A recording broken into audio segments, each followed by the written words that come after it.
I've worked for big publishers, including Sony. I've run some startup businesses in mobile technology.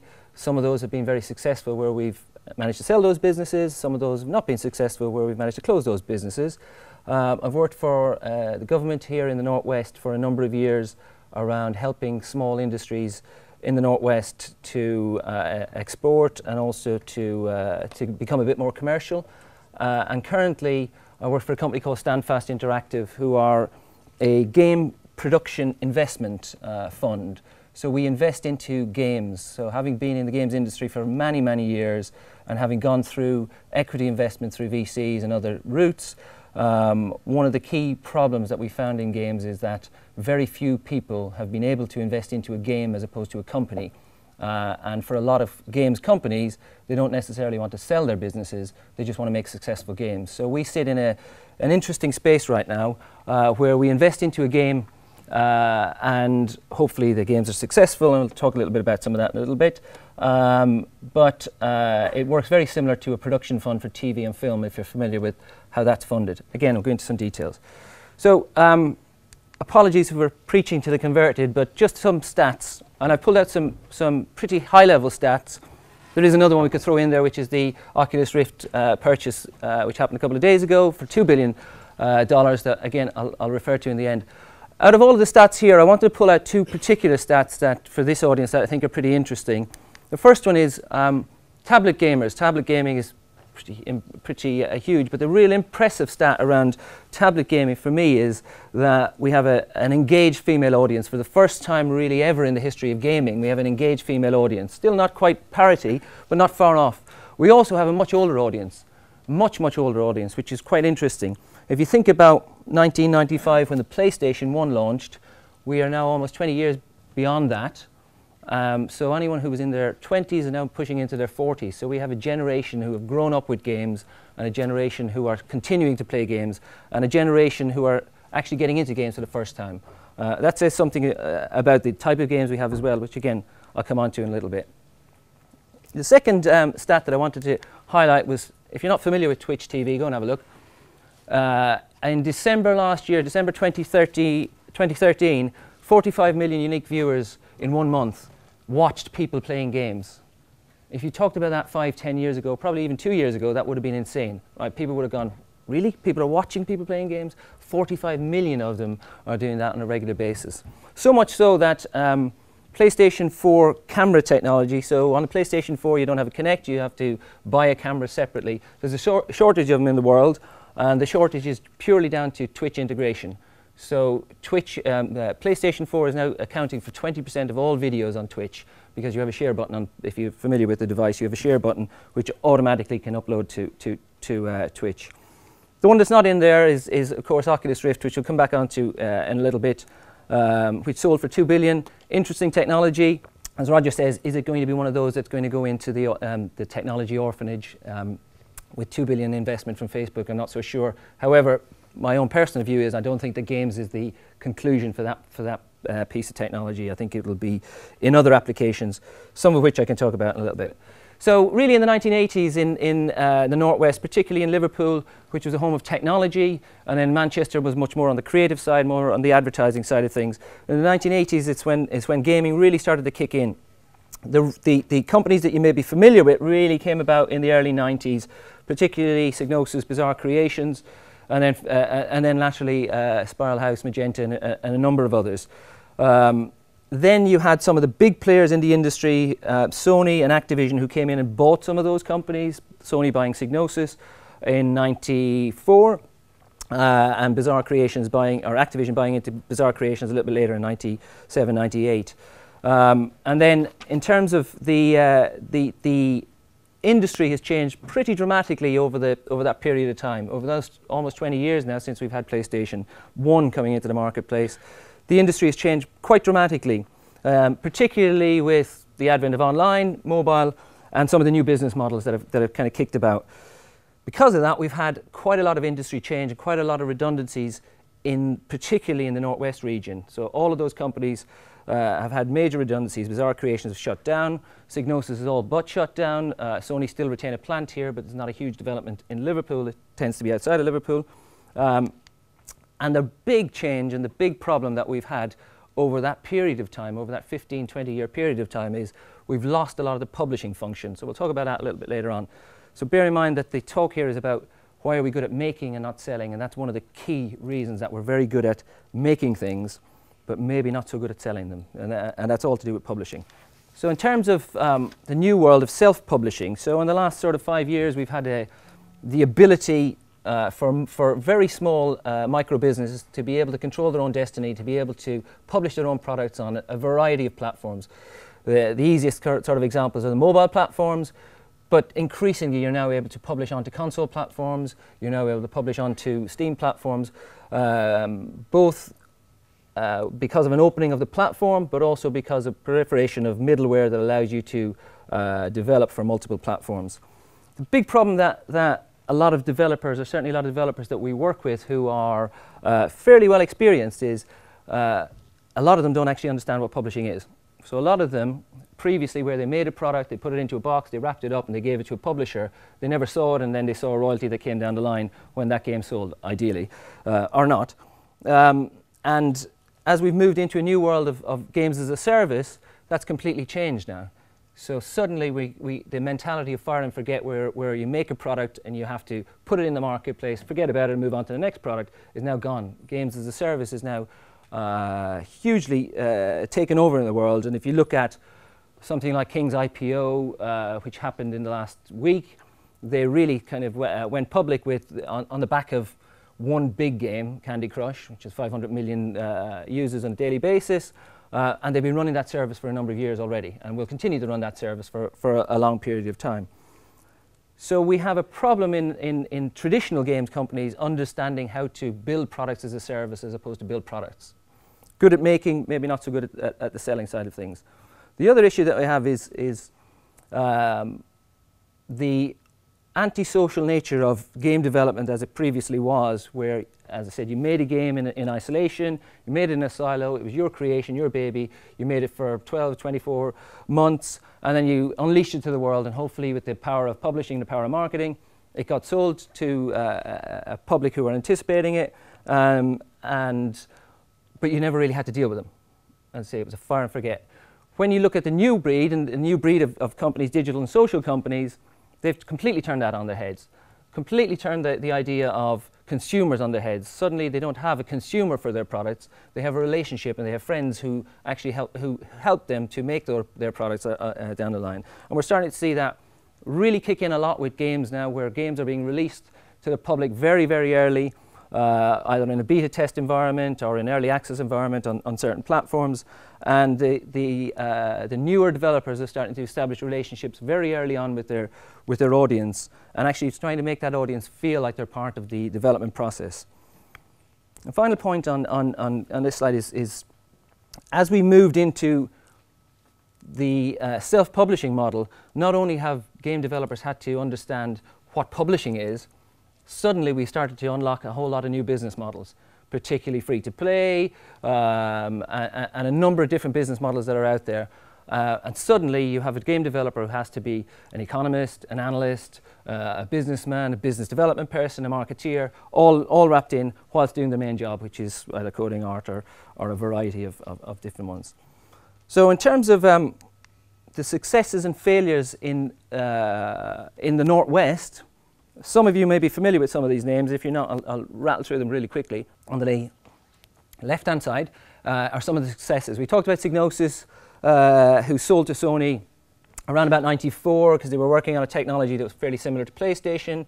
On the back of that, they launched a couple of launch titles, Wipeout, Formula 1, Destruction Derby, and had a very successful exit on the back of that. Didn't have to go into the world of self-publishing. And then you had Bizarre Creations, who sold to Activision, unfortunately got shut down subsequently, but the principals who set up the business did very well out of it.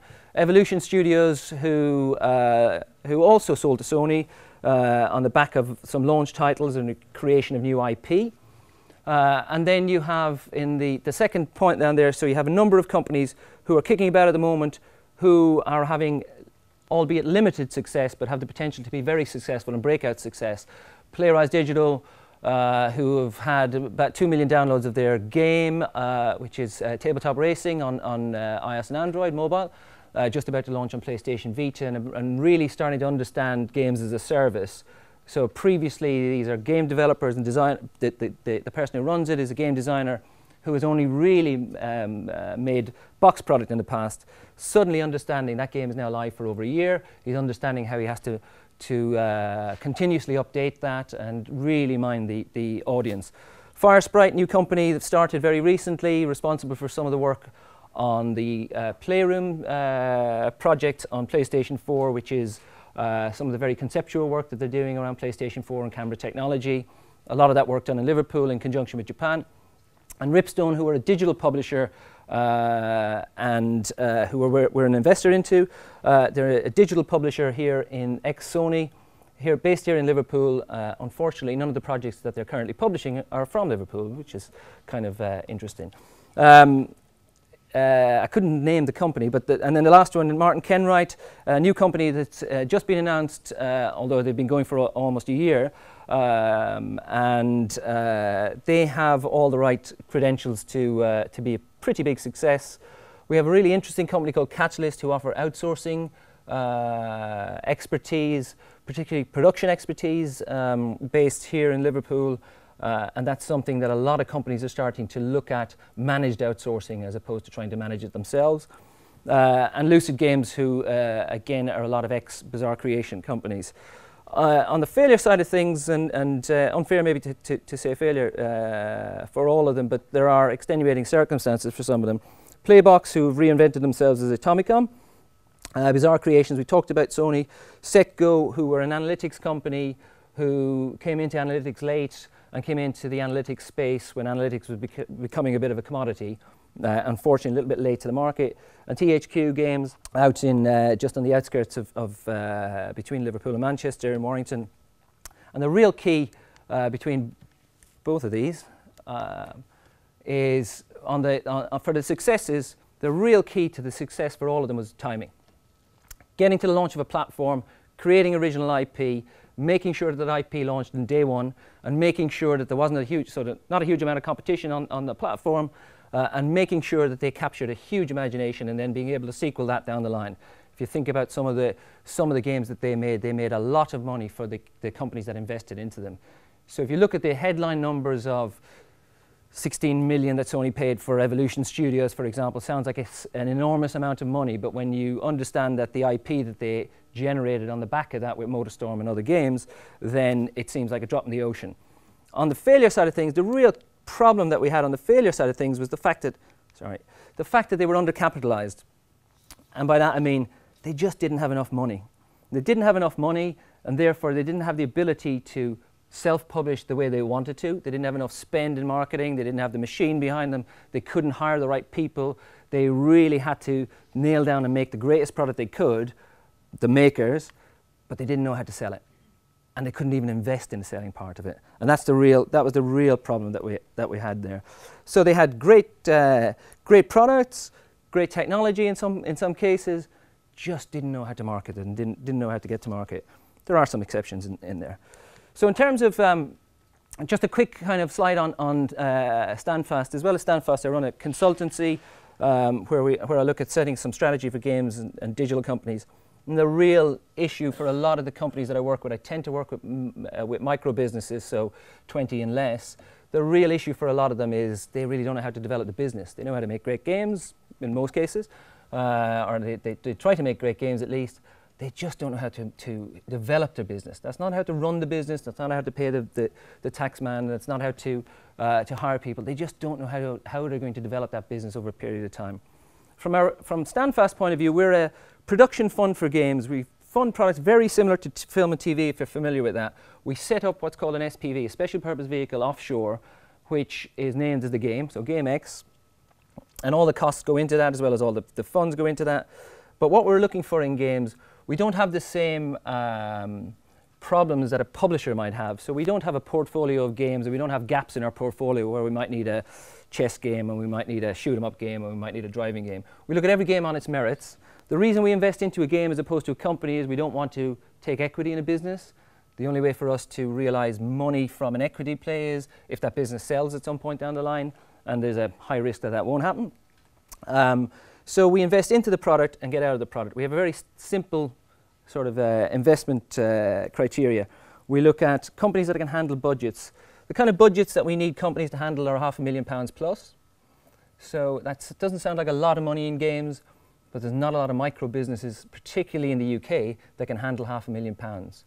And when I say handle that, understand when to draw that money down. Understand that that money links to a milestone in development. Understand that that money has to be paid back at some point. Understand the interest payments. Understand the royalties that occur over time. So really they need accountants on board. They need to have established themselves as a bit of a business. The other thing that we look for with a lot of our companies is companies that have regular other sources of income. They don't have to be games.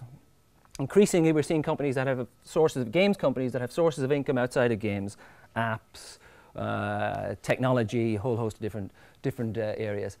The reason we want them to have regular other sources of income is they can't use our money to build their business. This is not an equity play. That's equity investment. That's somebody who's investing for the long term. We invest very short term, in and out very quickly. So they have to have a regular other sources of income, because if they don't and the game goes wrong, the company goes bust. And that's a disaster for everyone. So we don't want that to happen. We want them to have a track record. Why? Because they kind of have to know how to make a game. If they want £500,000 plus from us, they kind of know. We expect them to know how to make a game. Ideally, they have a track record in making games, but that can be in making other things. As long as they have a track record. And going back to some of the examples that I showed earlier about the companies that we think may be successful, all of them have one thing in common. They have a track record, either in making fantastic product, or in exiting businesses and making a lot of money for their investors, or a combination of both. And the last point, and the real kind of point I wanted to get across today is, as an investor into games, we have to invest into companies who want to make money. And there's nothing wrong with that in our world. There is nothing wrong with games companies coming along and saying, we would like to make money, please. That doesn't have to be millions. That doesn't even have to be hundreds of thousands. But if we're giving somebody £500,000, they need to understand that they have to make £500,000 as a minimum to get us our money back, plus the interest on top of that, and then we look for an ongoing royalty. That's before they get any money. So they need to be making significant money, and they need to understand that their game it may be their labour of love, but at the same time it has to make money. Now we help them to do that quite a lot, but that's the absolute key for us. To date, we've invested in, that's updated, 17 products we've invested in so far, £7.5 million in the UK only so far. And we're just about to launch, we're just about to invest into a product in Portugal, in Spain, and in Poland. So we're not just a UK investor. 3 of our products have launched, so we're starting to get some money back. 2 of them are on mobile, 1 of them is on Steam. The main products that we're getting at the moment tend to be on Steam. I was chatting to Gary earlier. It's where we're seeing a lot of innovation at the moment in games. It's on Steam, so we're taking quite a lot of risks on that. It's a very vibrant marketplace. It's a very interesting marketplace. It is a very, it's quite an easy market to model from our point of view. So it's quite easy for us to understand how we can make money out of that marketplace. So it is much more of a long-term play. So it's not a console massive spike of sales and then drop off completely. Steam tends to be quite steady and then very price-driven over time as people start to use sales techniques in there. We've invested into Ripstone, so that's the company in the Northwest, but we've not invested into any games in the Northwest yet. And there are some specific reasons. And the main reason is the lack of maturity in game developers in the Northwest, and that's the main reason. They just haven't been around long enough as game developers on their own. That's not to say that they haven't worked in the industry for a long time. They just haven't worked and haven't launched multiple successful products, and therefore haven't the ability to manage £500,000 plus projects. As I say, we look for a mixed portfolio of platforms, and we do look for a mixed business model. There is a difficulty in some of our business model. Essentially how the fund works is, if I give you £1 million, the minute you start to take money from us, we start to earn interest. So it is in the interest of the developer to pay back that money as fast as possible. When we look at some of the newer business models, particularly free-to-play, the payback period is much longer. The payback might be much higher in the end, but the payback period is much longer. So therefore, the interest that you start to pay really starts to ratchet up over a period of time. So the other issue that we have with free-to-play is actually in most of the most of the funding goes on marketing as opposed to on the game development. So most of the funding comes post-development. How do we get awareness? How do we drive installs? How do we get people to buy into the product? Etc., etc. For us, and generally, one of the problems that we see with a lot of developers we see is the ability to scale. Do our developers understand how they might scale a business? And do they understand how to scale that specific product? So if a company comes to us and says, I think I'm going to do 500,000 downloads of this game, it's going to be a huge success, and we say, yeah, we'll bet on that. That sounds like a reasonable idea for us. Do they understand how to scale that if 5 million people buy into that game? Do they understand how to run the back-end services? Do they understand how to run that consumer support and so on as they go along? Can they manage the money? Do they understand publishing, and do they have some experience of that? Are they ambitious enough? So, having worked across in the US quite a bit, the ambition levels are much higher than they are in the UK and Europe generally. And by that I mean, they don't talk in hundreds of thousands, they talk in millions straight away. So they don't look for investment of £500,000, they push it and look for millions because they know that they can scale. They know that they understand publishing. They know that they have the ambition to push through that level. And a lot of the times we're constrained a little bit here by lack of ambition or maybe lack of understanding that it's available to people. So when we go and talk to developers and say to them, actually, that's an interesting game, have you got any others? And they go, yeah, I've got another 3 here in the drawer. For us, that's great. 'Cause for what that means is make all 4 of them. As long as it's within the limits, make all 4 of those games, because we know that out of those 4 games, 2 of those will make money, 2 of them might lose money, but you know what, for us it's a bit of a risk, it lessens the risk. Developers go, well, I never knew I would be able to make 4 games at once, that's a real challenge. But it goes back to the question of, if I'm going to give you the money to make 4 games, you thought you were going to make 1, can you scale up your team pretty quickly to have all the people on board pretty quickly to do that? Do you understand how to manage that team? Do you understand how to manage the money? Do you understand how to pay that team on a regular basis? Do you understand recruitment? Do you understand the HR, etc., as you go along?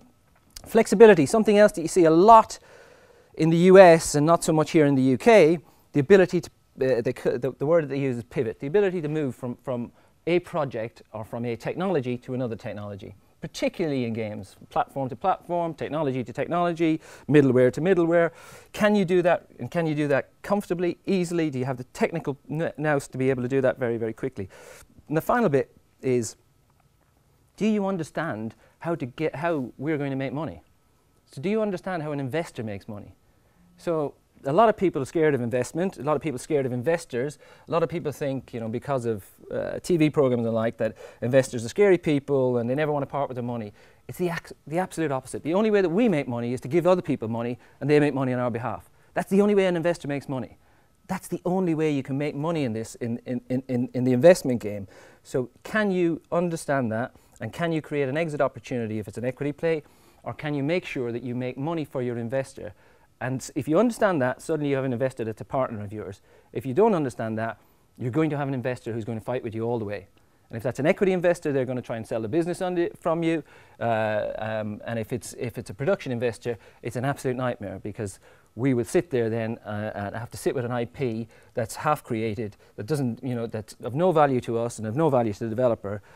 So the developer needs to understand a little bit about how to create value, how to create return on investment. So having said all that, so let's explore whether games can be, that's very commercial. I know it's very, very different to some of the talks you talked this morning.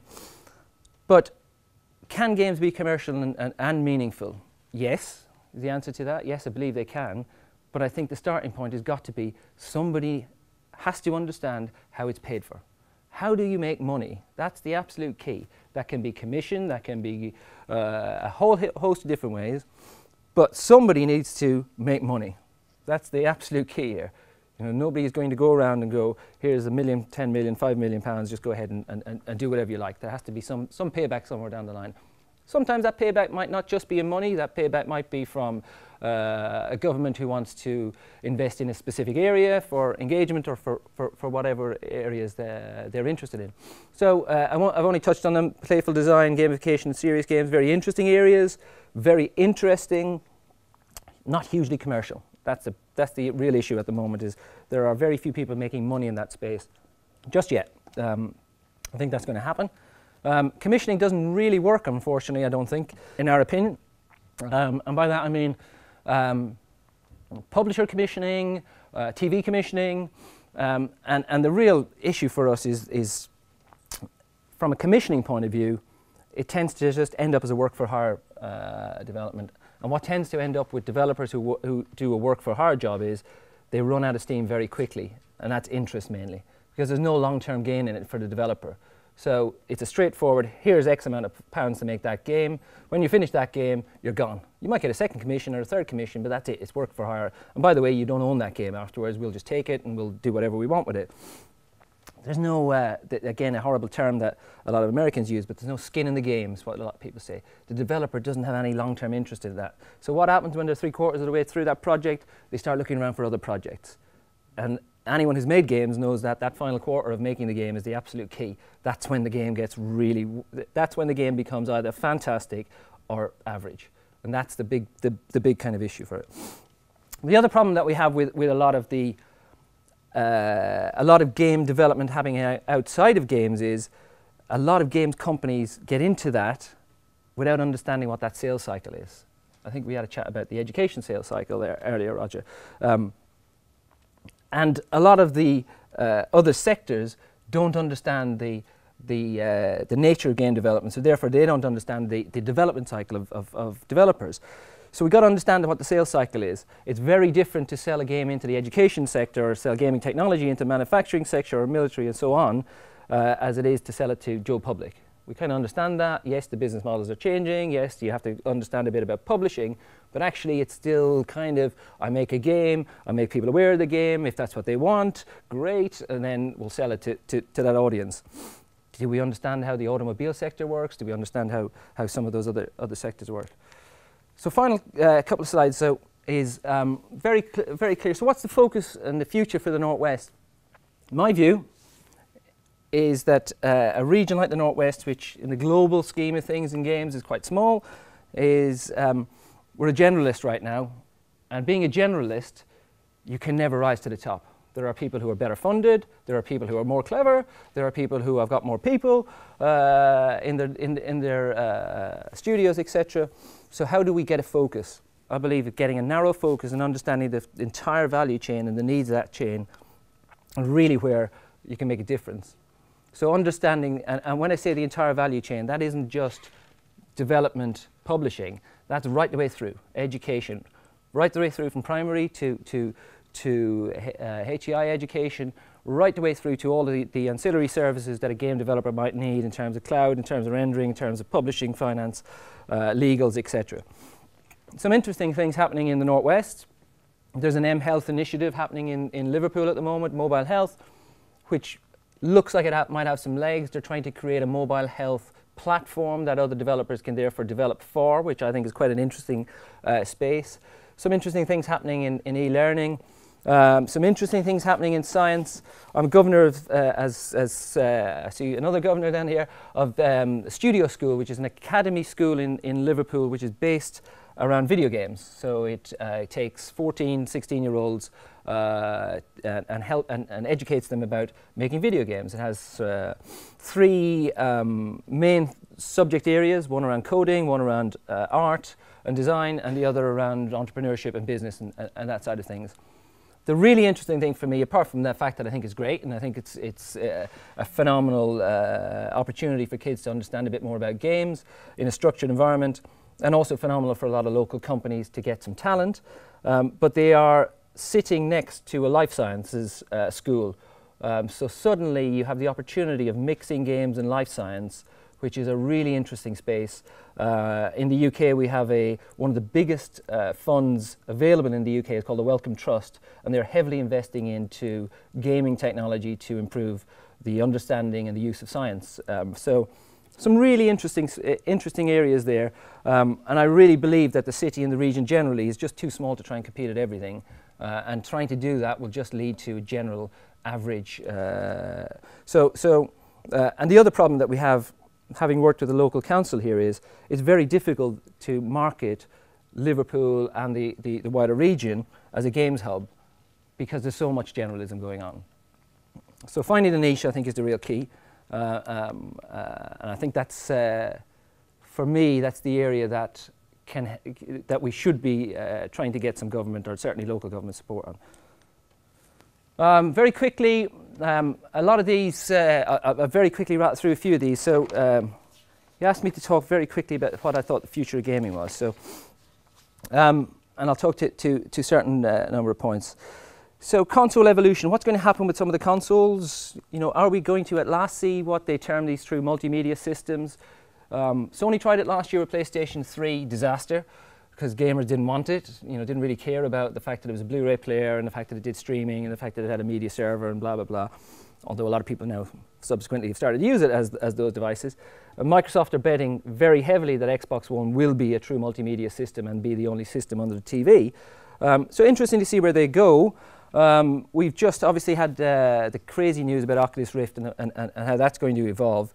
It'd be interesting to see what Facebook do with it. But at the same time, Sony have come out with their system called Morpheus. And some of the advanced technology that some of the games companies we deal with are using Kinect for is pretty exciting, pretty interesting. Very interesting to see what they do. 2 years ago, consoles were dead. Everybody in the world says consoles are dead, never going to happen. And suddenly consoles are alive again and everybody wants to make games for consoles. So it's a very cyclical thing. It'll be very interesting to see what kind of innovation. VR will clearly be one of those. I think, personally, I think there's a lot of work to be done around ambient room technology, about putting you into a room environment as opposed to a VR headset. And I think that has a lot of applications outside of gaming, particularly in schools. So, you know, creating environments for learning and so on. Wearable computing is quite interesting. The glasses and the watches and stuff like that. The one that I'm making a bet on is Facebook clothing. I think we'll see some social media clothing in the next couple of years. I think that's bound to happen. I think as people start to, and I think it has a dual purpose. I think as a parent, it's quite an interesting area. It allows me to keep track of kids without actually keeping track of them. I think it's quite an interesting space in terms of the ability to post to social media without actually having to do anything. So your clothing talking to a server somewhere and talking to the cloud. It's quite an interesting space. So I can see that happening very, very quickly once they figured out the real issue around that's heat dispersion and around clothing and stuff like that. Apps for Life, I came across a project in 2010 in Japan where they were talking about robotic nurses and stuff like that. Very interesting, very, very interesting space around health and robotics. And some of the things that they're doing in cars quite interesting as well. Although there's a real problem around matching production scheduling on games and car technology. And it's all to do with the length of the production process. But pretty interesting sort of stuff. Some of the storytelling stuff is quite interesting. Although I don't think they've pushed it far enough for me. I think there could be a link to literacy. I think there could be a real opportunity to use gaming to push literacy in schools, particularly with boys, where in the UK we have a massive problem with boys and literacy right now. They're just not reading, they're not interested, they're not engaging enough, and we know that those are all the things that games can do for them. And then one of the other areas, going back to the Twitch stats, in esports, I think esports is quite interesting. I think over the next couple of years you'll start to see that become much more prevalent. We actually have in Liverpool one of the top 5 FIFA players in the world.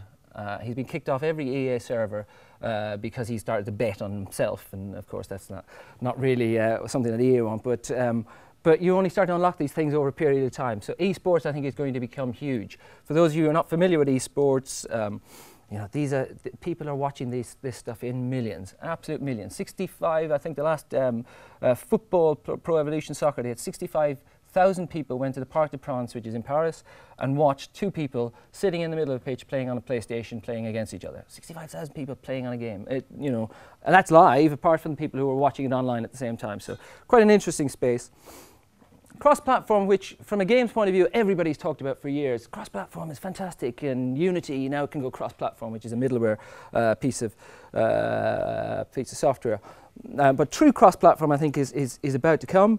I think the cross-platform across sectors can be quite interesting. So can we create middleware that allows you to make a game for a platform that's a gaming platform, but also for a manufacturing platform, or for a transport platform, or for an education platform? Pretty interesting. And lots of kind of examples of that happening at the moment around tools. And cross-genre, But as I said at the end, it has to be commercial and has to mean something from a cross-genre point of view. And I think my last point is, do we think in a number of years, and I'll leave you with this sort of thought, that we may have a game of life? So think about the game of life, which is a board game. And you think about what happens in that. You get points, you progress, you move on in that game. And you think about some of the things that already happen in our life. If you take the health option, you might not smoke, you might reduce your insurance premiums. Well, that already happens. If you take the safe option driving, you might reduce your insurance premiums. That already happens in our life. If you take the pension option and retire early, that already happens in our life. If you decide to go for a career option and go to university, you can earn more money. Again, that already happens in our life.